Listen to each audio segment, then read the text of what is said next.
chegar em 2 Coríntios, capítulo 4, que é o texto principal que eu quero usar, a gente vai em Tiago.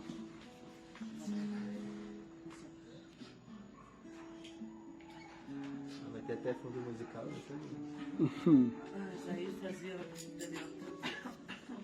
Tiago 4, o versículo 13 e 14 diz assim: Atendei agora, vós que dizeis, hoje ou amanhã iremos para a cidade tal, e lá passaremos um ano, e negociaremos, e teremos lucros. Vós não sabeis que sucederá amanhã, que é a vossa vida. Sois apenas como uma neblina, que parece por um instante, e logo se dissipa. Eu não lembro exatamente também agora, quando Paulo fala, né, nas cartas finais dele, acho que provavelmente a Timóteo, a Tito ali, que ele fala, né? Combati bom combate, acabei a carreira, guardei a fé. Quando eu comecei a meditar, essas duas passagens, ela fala, para mim ela aponta também, pode apontar para muitas coisas, mas para a brevidade da vida, né? Eu não sei, sabe dizer quantos anos Paulo morreu? A idade? Não dá para saber, né? Mas baseado na expectativa de vida morreu ali, em torno né? de 60, no ano 60, depois de Cristo. Se a gente considerar que... Pelo menos 30, né? 30 quando ele... então, eu acho que ele devia ter em torno dos... Deixa eu pensar aqui. Quando ele leva as cartas do Sinédrio, foi logo depois do apedrejamento de Estevão. E ele estava ali, ele era jovem, então ele devia ter menos de 20. Aí depois ele leva as cartas. Pode ser que ele tivesse ali em torno de uns 50 e alguma coisa. Não é tanto, né? E a gente sabe que lá no Gênesis, lá Deus abreviou o tempo de vida do ser humano, né? Ia lá 900 anos, e Deus abreviou o tempo de vida e a nossa vida se tornou breve, né? Aqui na Terra, né? E a gente passa realmente como uma neblina, né? Hoje a gente está aqui, amanhã podemos não estar. Quem já perdeu um ente querido sabe como é que é, né? O Dantas perdeu o irmão agora recentemente, eu perdi meu pai recentemente. Recentemente, assim, quis dizer que ele perdi ele com pouco tempo de vida que ele tinha. Ele tinha 42 anos, ele morreu, né? Então é breve, ninguém espera perder o pai com 42 anos. Entendeu? E aí,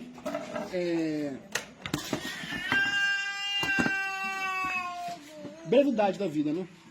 E aí vamos ler aqui o capítulo de 2 Coríntios 4. O título diz assim na hora, né? Paulo cumpre o seu ministério com fidelidade. Pelo que, tendo este ministério, segundo a misericórdia que nos foi feita, não desfalecemos.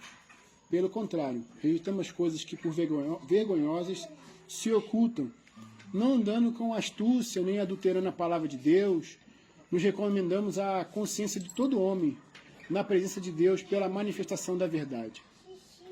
Mas, se o nosso evangelho ainda está encoberto, é para os que se perdem que está encoberto, nos quais o Deus deste século cegou o entendimento dos incrédulos, para que não lhes resplandeça a luz do evangelho da glória de Cristo, o qual é a imagem de Deus. Porque não pregamos a nós mesmos, mas a Cristo, Jesus como Senhor, e a nós mesmos como vossos servos, por amor de Jesus. Porque Deus que disse, das trevas resplandecerá a luz, e Ele mesmo resplandeceu em nosso coração para a iluminação do conhecimento da glória de Deus na face de Cristo. Temos, porém, esse tesouro em vaso de barro, para que a excelência do poder de Deus e não de nós.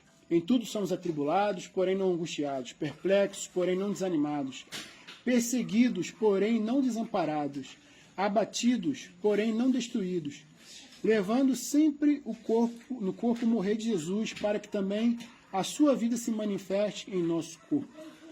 Porque nós que vivemos somos sempre entregues à morte por causa de Jesus, para que também a vida de Jesus se manifeste em nossa carne mortal.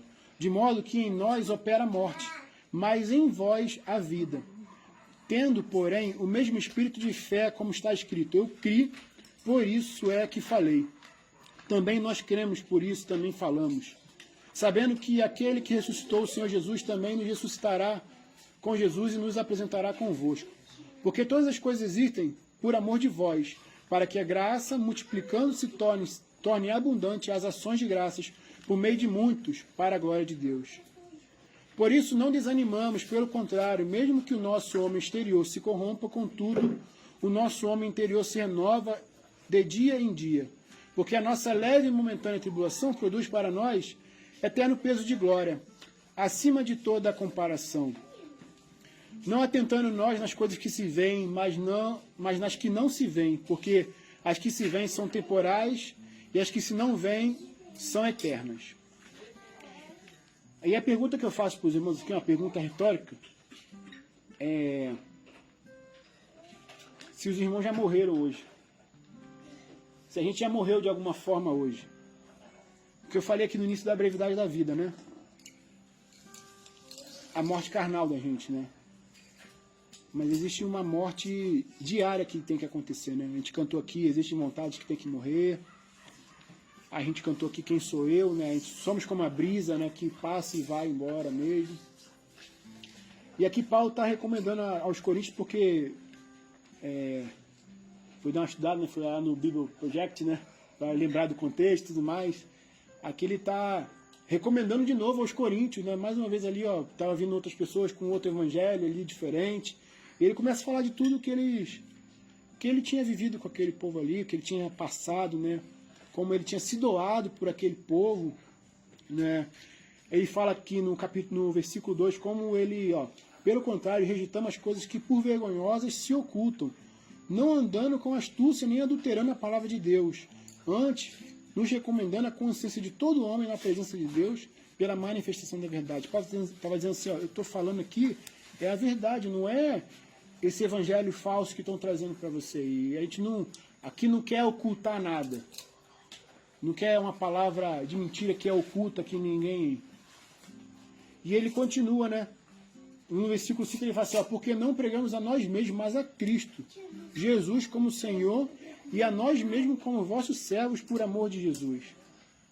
Uma das coisas que eu sempre falei com a Joyce, né, é sempre assim, julgue a palavra. Julgue a palavra que está sendo dada. Né, onde a gente for, no grupo que a gente pertence. Porque é o que Paulo está falando aqui para eles aqui, ó. Nós estamos pregando a Cristo como servo de vocês. Não estamos pregando uma coisa de nós mesmos, de sabedoria minha, não. Estou pregando Cristo, o verdadeiro. E ele segue aqui falando diversas coisas aqui. Eu vou chegar no ponto que eu quero chegar aqui. E ele fala assim, ó, temos, porém, este tesouro em vaso de barro, para que a excelência do poder de Deus seja de Deus e não de nós. E aqui eu pensei, por vaso de tesouro e vaso de barro, né? Sempre fiquei pensando nessa passagem.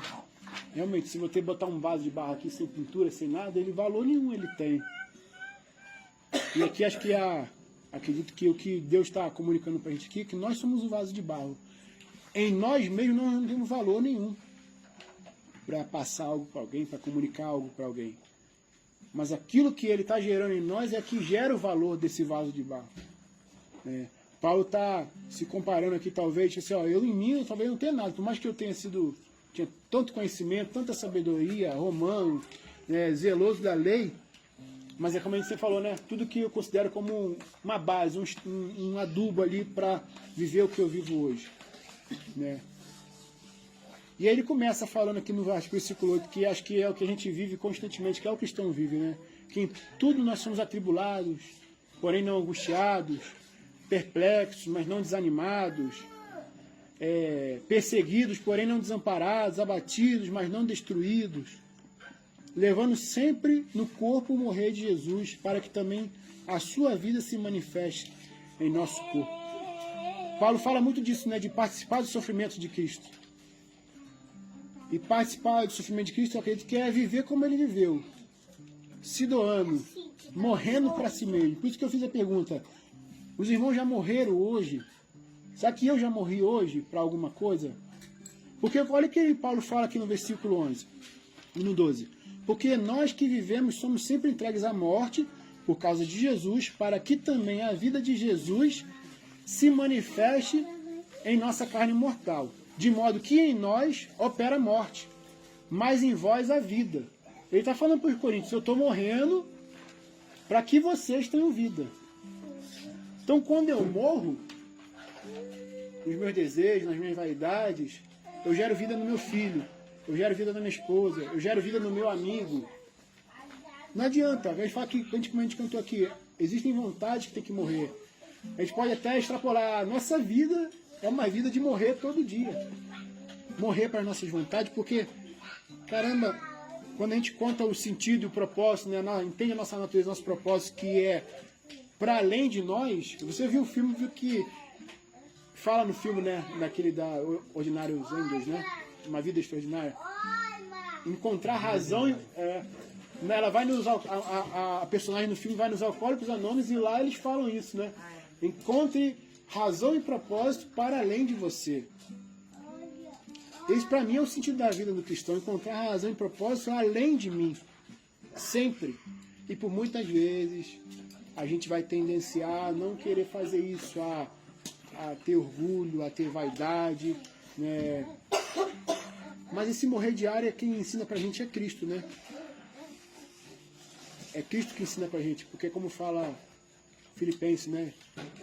A gente sempre cita esse versículo aqui por diversas vezes, que ele mesmo sendo Deus, não usou isso como usurpação, né? Ele não se julgou ser igual a Deus. Antes, humilhou a si mesmo e morreu a morte de cruz, né? A gente... Existe até um jargão, né, que fala, né? Os humilhados serão exaltados, mas isso não está escrito. Aqueles que se humilharem diante de Deus. Aqui, serão, não é alguém te humilhando, você se humilha, você escolhe se humilhar. Você escolhe morrer, você escolhe fazer diferente. E aí, voltando para sempre o que a gente fala, né, natureza, propósito, nosso sentido aqui, a nossa vida sempre vai voltar para isso, gente. Para morrer um pouco mais, para voltar atrás, né? Conversava com o Ferreira essa semana, né, sobre os filhos, a criação. Aí fala assim, cara, por muitas vezes eu tenho que voltar atrás nas minhas falta de paciência e pedir perdão ao meu filho para mostrar para ele que é assim que funciona. A gente erra também. O pai não está acima de nada, do bem e do mal. Né? Eu tenho que chegar lá. Hoje mesmo eu tive que fazer isso com ele. Por quê? Porque a nossa carne ela clama para não morrer, ela quer gritar, ela quer ressuscitar, né? Como a gente brinca às vezes. Então, mais uma vez sendo breve, nas minhas reflexões diretas, ele fala aqui no final, né? Por isso não desanimamos, pelo contrário. Mesmo que nosso homem exterior se corrompa, contudo nosso homem interior se renova de dia em dia. Porque a nossa leve e momentânea tribulação produz para nós eterno peso de glória, acima de toda comparação, não atentando nós nas coisas que se veem, mas nas que não se veem, porque as que se veem são temporais e as que não se veem são eternas. Então tudo que a gente faz aqui ecoa na eternidade. Ecoa.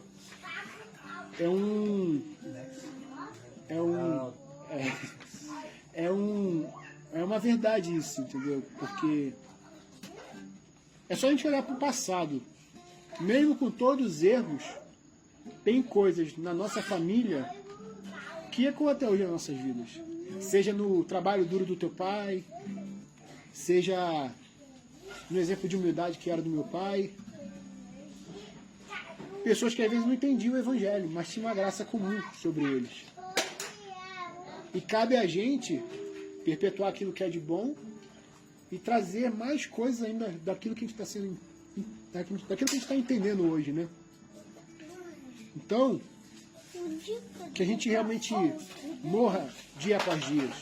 Quando vinha aquela vontade de eu tenho razão, eu quero, eu tô certo, não, tem que ser do meu jeito, não, desse jeito não pode, não, peça a Deus sabedoria, pare um pouco, respira fundo, ora e pergunta para Deus, Senhor, me conduz aqui agora, porque eu estou com vontade de fazer do meu jeito, mas o Senhor me ensina que eu tenho que, muitas vezes, padecer, né? padecer a perseguição, padecer a injustiça. E assim é a nossa vida. Amém?